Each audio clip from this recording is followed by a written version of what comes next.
You were rumored to be one of the rescue buyers of long-term capital. What was the play there? What did you see? Well, there's a story in the current Fortune magazine, one has Rupert Murdoch's picture on the cover that tells the whole story of our involvement. It's kind of an interesting story because it's a long story, so I won't go into all the background of it, but I got the really serious call about long-term capital about 4 weeks ago this Friday, whenever it was. It was my granddaughter. I got it in mid-afternoon, and my granddaughter was having her birthday party that evening, and then I was flying that night to Seattle to go on a 12-day trip with Gates to Alaska in a private train, all kinds of things where I was really out of communication. But I got this call on a Friday afternoon saying that things were really getting serious there. I'd had some other calls before that the article gets into a few weeks earlier. I know those people, most of them pretty well. So a lot of them were at Solomon when I was there. And the place was imploding, and the Fed was sending people up that weekend. And so between that Friday and the following Wednesday, when the New York Fed, in effect, orchestrated a rescue effort, but without any federal money involved, I was quite active, but I was having this terrible time because we were sailing up through these canyons, which held no interest for me whatsoever, in Alaska. And the captain would say, you know, if we just steer over here, we might see some bears and whales. And I said, steer where you get a good satellite connection, because I want.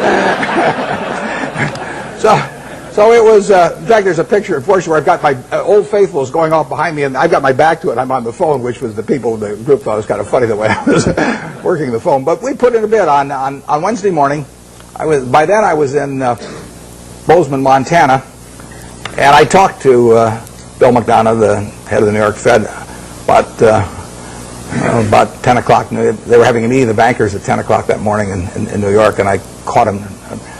We actually delivered a message to him. He called me out there in Wyoming a little bit before 10 New York time, and we made a bid. It was because it was being done at a long distance and everything. It was really the outline of a bid, but in the end, it was a bid for $250 million, essentially for the net assets of.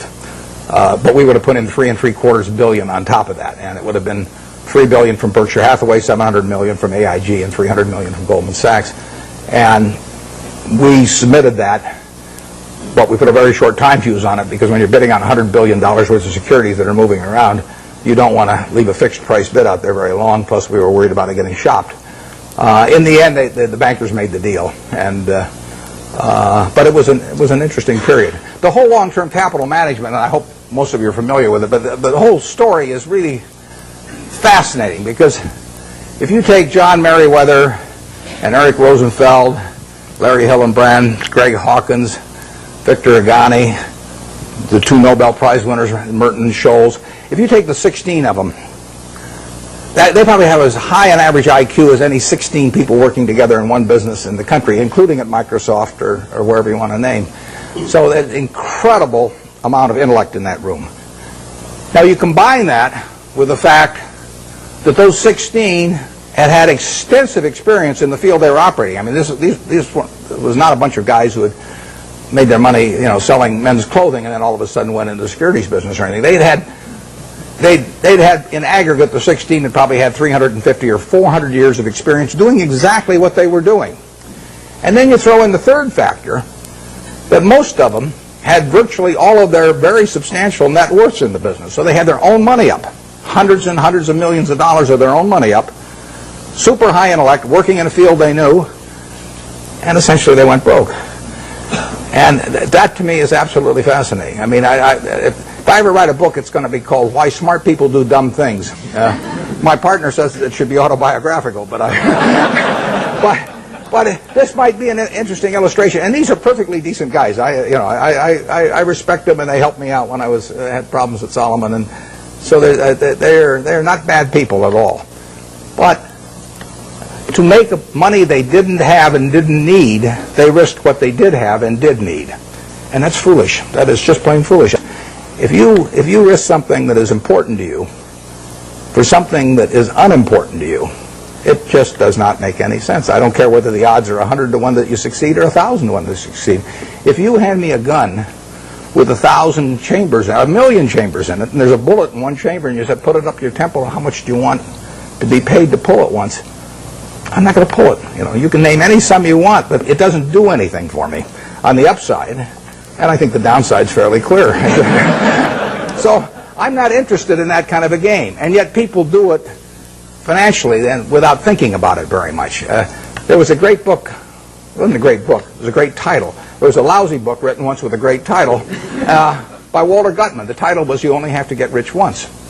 Now, that seems pretty fundamental, doesn't it?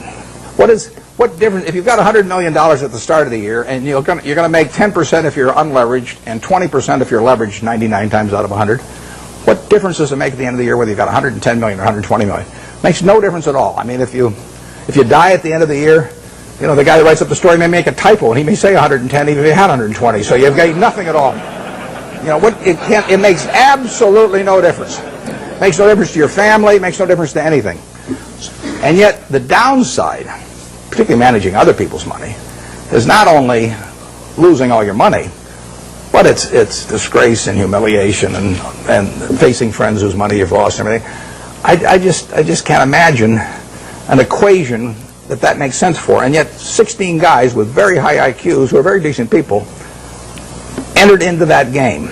And, you know, I think it's madness. And it's produced by an over-reliance, to some extent, on things. You know, those guys would tell me back when I was at Solomon, you know, that a 6 Sigma event wouldn't touch us, or a 7 Sigma event. But they were wrong. I mean, their history does not tell you the probabilities of future financial things happening. And they had a great reliance on mathematics, and they felt that the beta of the stock told you something about the risk of a stock. It doesn't tell you a damn thing about the risk of a stock, in my view. And sigmas do not tell you about the risk of going broke, in my view.